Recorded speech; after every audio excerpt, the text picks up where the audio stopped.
यस्ता जीवन सजिलो बनाउने ह्याक्सहरू जुन तपाईले पहिलो पटक देख्दै हुनुहुन्छ। फ्रिजमा तरकारी राख्दा बाहिर पोखिने समस्या समाधानका लागि तल पातलो प्लास्टिक शीट राख्नुहोस्। यसले फोहोर फैलिन दिँदैन। पेपरमा किताबमा हाइलाइटरले गलत ठाउँमा मार्क भयो भने आधा काटेको कागतीमा इयरबड डुबाएर सो ठाउँमा लगाउनुहोस्। मार्क सजिलै हट्छ।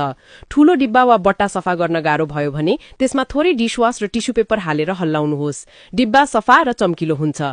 धेरै फोहोर भएको पंखामा हल्का पानी स्प्रे गरेर पोलिथिनले ढाक्नुहोस् र केही बेर पंखा चलाउनुहोस्। पंखा नयाँ जस्तै सफा हुन्छ। आधा काटेको कागतीमा बेकिङ सोडा हालेर किचनका टाइल बीचको फोहोर सजिलै हटाउन सकिन्छ। टेबुलको कुनामा फसेको धुलो सफा गर्न टुथपिकलाई सानो तौलियामा बेरेर प्रयोग गर्नुहोस्। फोहोर सजिलै हट्छ।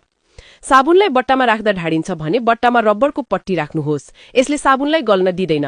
खिया हटाउन चाहनुहुन्छ भने थोरै केचप लगाएर 15 मिनेटपछि स्पन्जले घोटेर सफा गर्नुहोस्। खिया पुरै हट्छ। बच्चाहरूको सुरक्षाका लागि टेबुलका कुनामा काटिएको बल लगाइदिनुहोस्। यसले चोट लाग्नबाट जोगाउँछ।